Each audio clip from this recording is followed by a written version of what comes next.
Hello everyone, I hope all of you are doing good and I'm back with a new question on chapter units and measurement. So our today's question is the ratio of the dimensions of Planck constant and that of the moment of inertia is the dimension of. तो हम लोग क्या करना है, ratio लेना है Planck's constant और moment of inertia का और इनके डायमेंशंस हम लोग को देखने हैं कि एग्जैक्टली कौन से आते हैं।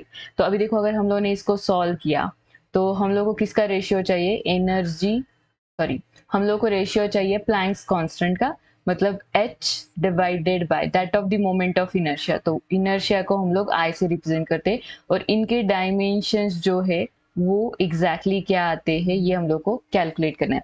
तो देखो, पहले h के लिए हम लोग सॉल्व करेंगे। हम लोग को पता है कि E इज इक्वल्स टू क्या होता है, h न्यू होता है। What is E? E is energy, h is Planck's constant and nu is frequency।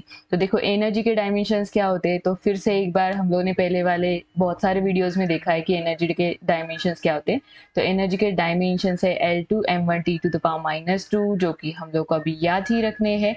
And we have h, तो h के डायमेंशंस पता नहीं, इसको साइड में रखेंगे। And new is frequency. तो फ्रीक्वेंसी के डायमेंशंस एग्जैक्टली क्या आते हैं, तो देखो फ्रीक्वेंसी मतलब क्या होता है, रेसिप्रोकल ऑफ पीरियड। तो रेसिप्रोकल मतलब क्या आएगा, t टू द पावर -1। तो यहां से हम लोग लिख सकते हैं dimensions of h are L2 m1 t raise to -2 whole divided by t raise to -1। तो इसको सॉल्व किया तो आ जाएगा L2 m1 t to the power, ये -2 है, -1 ऊपर चला जाएगा तो +1 हो जाएगा। So -2 +1 will be -1 and these are the dimensions of h। अभी हम लोग क्या करना पड़ेगा, मोमेंट ऑफ इनर्शिया के डायमेंशंस निकालने पड़ेंगे। तो देखो, मोमेंट ऑफ इनर्शिया का फॉर्मूला क्या होता है, mr²। तो इसके ऊपर से हम लोग क्या लिख सकते हैं, सो मास के लिए लिखेंगे m1 और r स्क्वायर है मतलब क्या आएगा, डिस्टेंस का square, so l to the power 2। So that is our final answer is l raise to 2 m raise to 1 t raise to 0। ठीक है, अगर हम लोगों ने रेशियो लिया तो क्या आ जाएगा, so then we can write h upon i।